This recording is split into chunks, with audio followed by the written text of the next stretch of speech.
What's up? What's up？咁啊，睇下新鋪啦，出咗幾日，應該都係最後一陣黏物嘅。睇咗兩隻，如無意外，大家都覺得係最大獎嘅先。格華迪奧爾面具同埋馬昆。咁面具技組編配得好好嘅，除咗頭錘之外，三招都係上級技。咁啊，一搶一截係固定技啦，基本。自選就側風同埋空中獵人。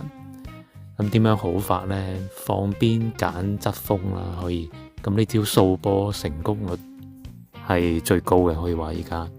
但係由於個 CD 比較長，咁你面對一啲強嘅邊路或者邊路為主嘅球隊呢，咁就多啲會有機會出現 CD 唔切嘅情況呢招。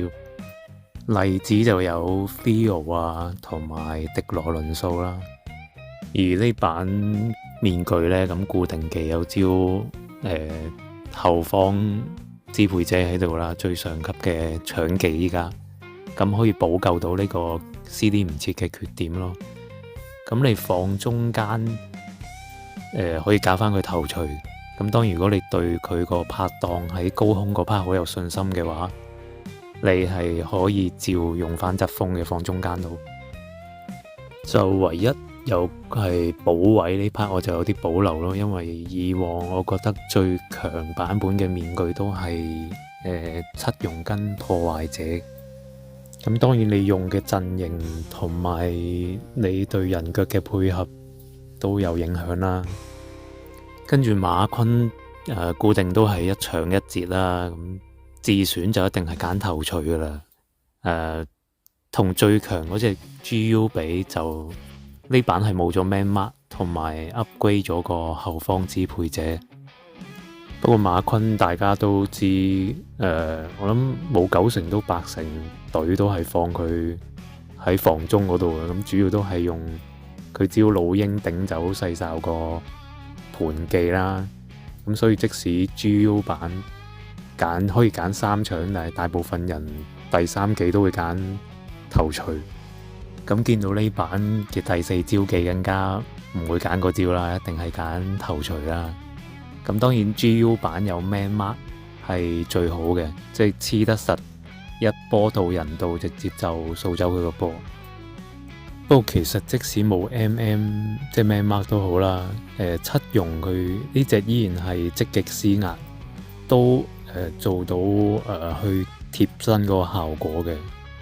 咁睇佢 setting 係咪頭錘行先咯？因為如果佢多數係選擇出無影先嘅話，你即係淨係火哨嘅話，你就少啲接到佢條傳咯。咁佢如果係頭錘行先，咁可能當然都要嗰個企位啱啦。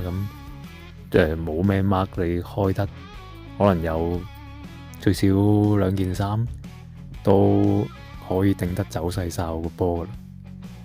講翻面具就一定係攞歐國嗰隻嚟比較噶啦。咁不過呢兩隻真係好難比，因為歐國有得自選 Man Mark 咁係仲係非常罕有嘅。所以如果有歐國嘅朋友又中埋呢隻，都唔建議會新食舊噶啦，都揸住先。咁你有資源嘅話就可以升多隻可能 Fast 啊，或者分開嚟打 type 都得嘅，因為呢歐國版同埋呢一版個 type 都係唔一樣。馬昆嘅話就 GU 同呢一隻都係耐力，咁所以有晒兩版嘅話，新呢隻就即係如果分開練嘅話，就真係呢隻係偏向 Fast 居多噶啦，因為個5用可以揀 EP。咁呢兩隻就咁睇，各方面都應該冇乜問題嘅，應該都唔會係服啩，即係唔一定唔會服噶啦，即係 AI 應該都可以嘅。跟住就麥巴比啦，同曹亞文尼。咁法國出得2張7用都好正常噶啦，咁多人。咁麥巴比就冇驚喜啦，因為其實法國咁多人可以揀。可以俾啲機會其他球員嘅，我覺得。但係個結果都係冇啦。咁出卡之前如會有密巴記比嘅話，個 AI 應該都唔會係好 top 噶啦。咁始終有嘅唔少更加適合嘅卡種去做一隻勁嘅佢出嚟。不過呢張純體技組就好合理嘅，但係靚技嘅 AI，應該係靚技 AI 普通嘅大有人在啦，大有卡在先啦。咁雖然配個炮彈俾佢，純粹真係呢期興啦，係咁出炮彈人，但係實際有幾多隻做到個強度出嚟呢？咁大家都知道啦，即係你數比靈喊之後，仲數到邊隻特別突出嘅？咁張卡一出嚟睇個技組，就第一時間係諗起Eternal 嗰張大帝啦，簡東拿。咁係咯，如果做到同嗰張簡東拿差唔多嘅 AI，已經叫做好好噶啦。咁佢個炮彈預計我諗2格半頂盡噶啦。咁呢隻又冇好似 Supersonic 版嗰隻寫可以用到個急衝章啦。咁所以你有 Supersonic 版嘅話，正路都唔會俾你張食。曹亞文尼都唔驚喜嘅，因為出過啦。咁只係呢張同 PM 版個分別就係呢張可以篩走個低傳技。咁對一啲球隊係即係兩邊比較係接完低傳之後冇得咁樣搏技嘅，其實低傳喺防中個用處真係唔大咯。搏技係講緊，比如係卡路士呢啲超遠射啦，或者一啲內切技可以自己埋齋嘅球員。加上依家大部分人都相信都有4-5-1嘅 T5啦，亦都用緊啦。咁呢個壓前打法嘅陣喺防中又有幾可出到招低傳呢？咁當然，如果你主力係用緊例如4-5-1 T3嘅話，咁有唔同講法。PM 版嗰隻就補位嚟嘅，個七容。咁呢隻就係積極施壓。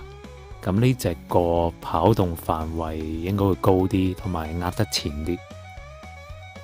睇翻 PM 版就係速度型嚟嘅，咁上屆坦嘅鏟接榜都見到佢啦。咁可見得嗰一版嘅得2招搶都依然係好強嘅，做到個強度。所以雖然呢一版係多招頭錘啦，即係可以唔使揀低傳，咁但係都唔代表佢搶到多啲波咯。